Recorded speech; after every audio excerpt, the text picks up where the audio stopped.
এবাৰ পঞ্চায়ত ইলেকশ্যনৰ আগে আগে গাঁওবোৰত চুবুৰীবোৰত এখন সাংঘাতিক উল্লাহৰ ছবি দেখা গ'ল। চুবুৰীয়ে চুবুৰীয়ে গাঁৱে গাঁৱে কিছুমানে ঘৰে ঘৰে ব্ৰইলাৰ বিতৰণ কৰিলে, ব্ৰইলাৰৰ পাৰ্টি দিলে, কোনোবাই গাহৰিৰ পাৰ্টি দিলে, কোনোবাই ভোজ ভাতৰ ব্যৱস্থা কৰিলে, কোনোবাই আকৌ মদৰ পাৰ্টি দিলে। সেই আনন্দত ভুলগৈ হয়তো বহুজনে আকৌ সেই ব্ৰইলাৰটো দি যোৱা মানুহজনক ভোট প্ৰদানো কৰিলে।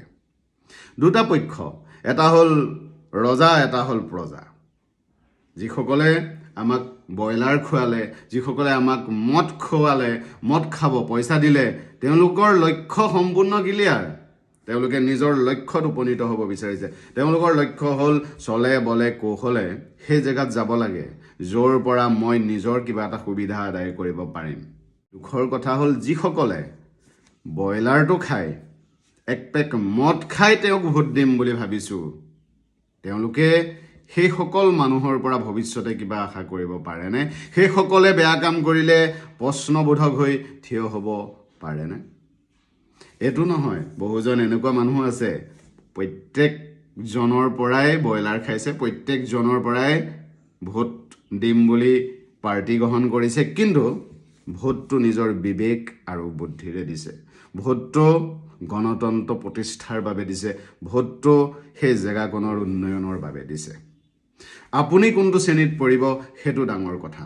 আপোনাৰ ঘৰলৈ কোনোবাই এটা ব্ৰইলাৰ দি পঠালে বুলিয়ে আপুনি সেইজন মানুহকে ভোট দিব, নে ভোট দিয়াৰ আগত 10 মিনিট বা আধা ঘণ্টা মানুহজনৰ বিষয়ে চিন্তা কৰি ভোট দিব?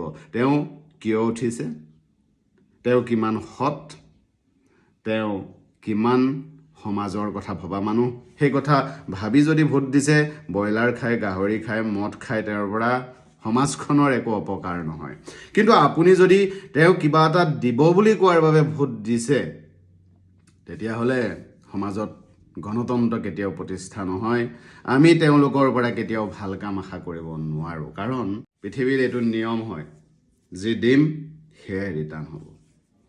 আমি ভোটটো দিয়াৰ সময়ত যদি কেৱল নিজৰ স্বাৰ্থ, কেৱল অকণমান পোৱাৰ আশাত দিছোঁ, আমাৰ আহিব লগা সময়তো আমি নিৰ্বাচিত কৰা কেণ্ডিডেটজনেও আমাক সেয়াই দিব, ব্ৰইলাৰ, গাহৰি, মদ, তোষামদ, বাৰে বাৰে প্ৰতাৰণা।